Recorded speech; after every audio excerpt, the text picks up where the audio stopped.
semua tuh SBY dulu barengan meregangkan otot-otot yang terlalu lama kita duduk kali.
Terima kasih, silakan duduk kembali.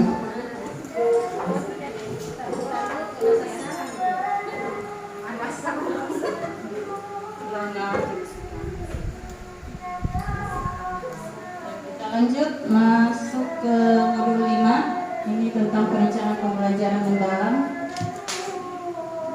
sama yang tadi disampaikan oleh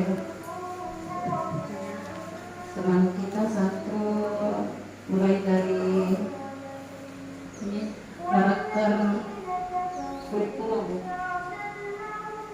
mulai dari yang pertama dinamis, fleksibel dan responsif, yang kedua berpusat pada peserta didik, yang ketiga adalah pembelajaran terpadu, yang keempat adalah relevan dan peduli dengan kehidupan masyarakat, pengembangan keterampilan tingkat tinggi dan pemanfaatan teknologi digital.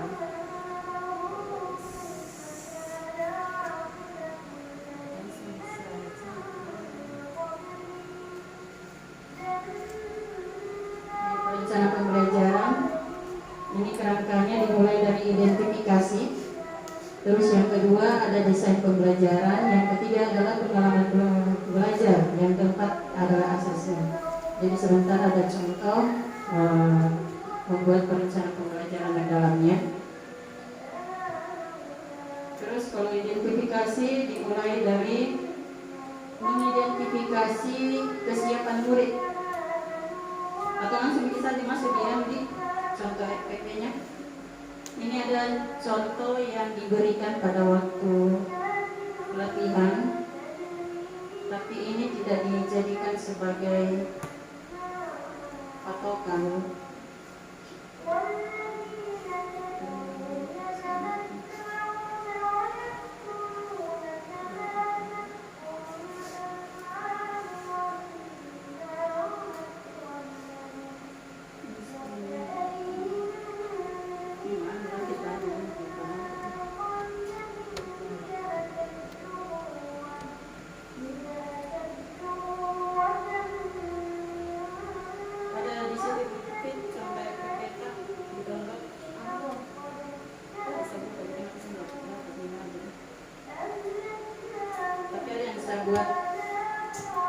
versi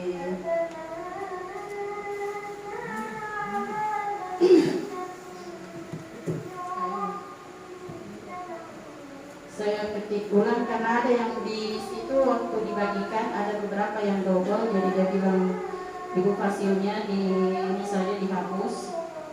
Jadi rencana pembelajaran mendalam dimulai dari nama sekolah, nama guru, mata pelajaran, fase atau kelas, terus alokasi waktunya. Terus masuk di kerangka yang pertama adalah identifikasi. Masuk di situ peserta didik. Maksudnya peserta didik adalah kesiapannya. Kesiapan peserta didik itu sendiri apa? Apakah dalam bentuk guru memberikan macam kuis atau pertanyaan-pertanyaan yang macam persepsi lah. Jadi kita kasih pertanyaan ke anak-anak. Jadi kesiapan siswa saja di sini. Terus untuk materi pelajaran, materinya apa yang kita mau pelajari pada hari itu. Terus untuk DPL ini dimensi profil lulusannya ada 8, kita tampilkan semua 8. Terus dicentang, tidak harus ditampilkan semua 8, tapi pilih salah satunya saja atau berapa DPL yang sesuai dengan materi tak. Yang pertama keimanan dan ketakwaan terhadap Tuhan Yang Maha Esa masuk, karena pada saat kita baca doa anak-anak kan sudah masuk di sini keimanan, jadi kita centang saja di situ. Terus yang kedua keluargaan. Nah ada di situ penjelasannya di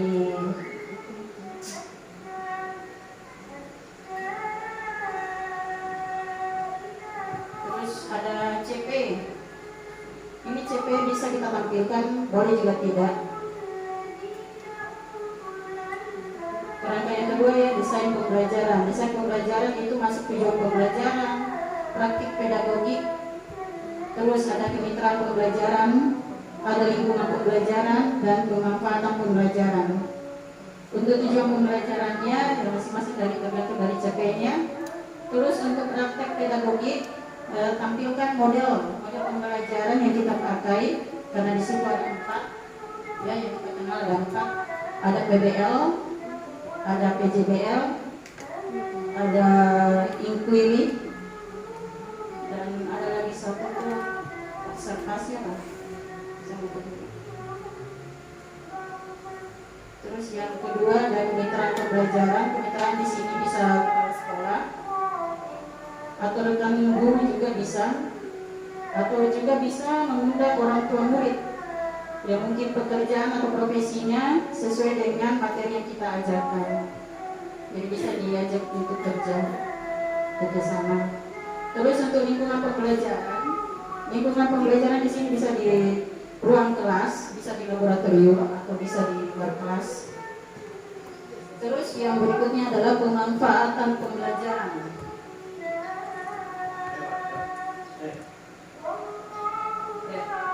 Terus masuk di pengalaman belajar, langkah-langkah pembelajaran. Ada kegiatan awal, ada kegiatan inti, dan ada penutup. Nah, kegiatan inti di sini ada memahami, mengaplikasi dan refleksi, sudah tampil semua. Terus bisa juga kita sampai kita juga bisa masukkan sintak-sintak dari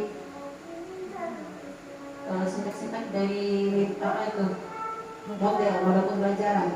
Terus yang keempat adalah asesmen. Ada asesmen awal, ada asesmen proses, asesmen akhir.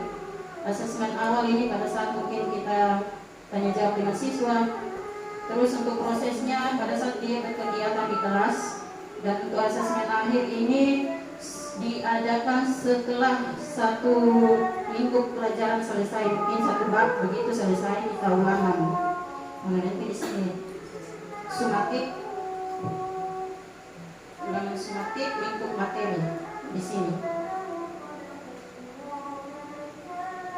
Ya begitu. Jadi itu untuk modul 5. Lanjut Bapak untuk modul 5.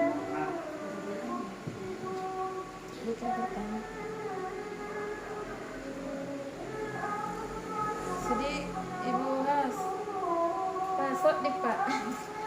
Ada itu tadi di desain pembelajaran, pemanfaatan pembelajaran, bukannya Pemanfaatannya.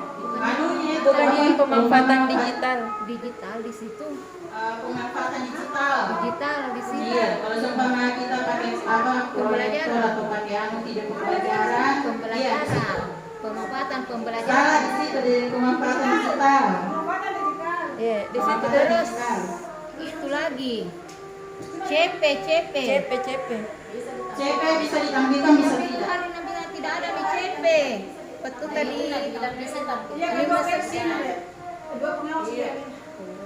Ada versi yang dari Bu Sukri, ada versi dari yang bisa Itu hari kan Ibu Sukri.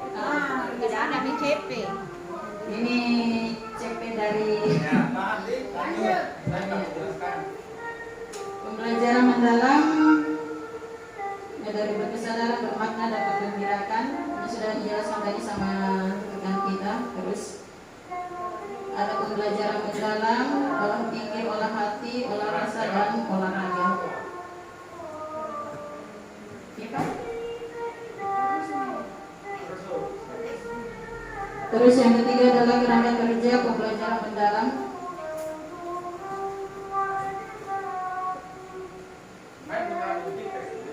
Oh iya, sudah.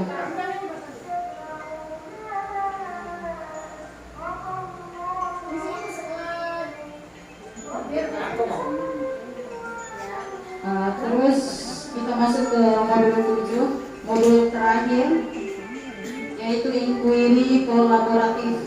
Nah, di sini kegiatan inquiry kolaboratif adalah bagaimana guru bekerja sama dalam mengatasi beberapa permasalahan yang ada di kelas. Nah, pada saat kegiatan pelatihan tersebut kami disuruh untuk membuat satu video pembelajaran. Jadi kami diberikan satu kasus. Nah, bagaimana cara menyelesaikan kasus tersebut antara guru-guru dengan kepala sekolah. Ini prinsip-prinsip inquiry kolaboratif. Yang pertama berbasis data dan bukti. Jadi ada kejadian di dalam kelas yang harus diselesaikan oleh gurunya dan dibantu oleh guru-guru lain, rekan lain, dan didiskusikan bersama kepala sekolah untuk mencari solusinya. Terus yang berikutnya adalah nilai-nilai dalam melakukan inquiry kolaboratif, yaitu kepercayaan, hormat, memuliakan antara anggota tim, keterbukaan dan kejujuran. Yang ketiga komitmen dan perbaikan, berkelanjutan. Yang keempat berkesadaran dan keterlibatan semua pihak. Jadi itu adalah prinsip-prinsip inquiry kolaboratif. 4 prinsip. Demikian dapat saya sampaikan. Assalamualaikum warahmatullahi wabarakatuh.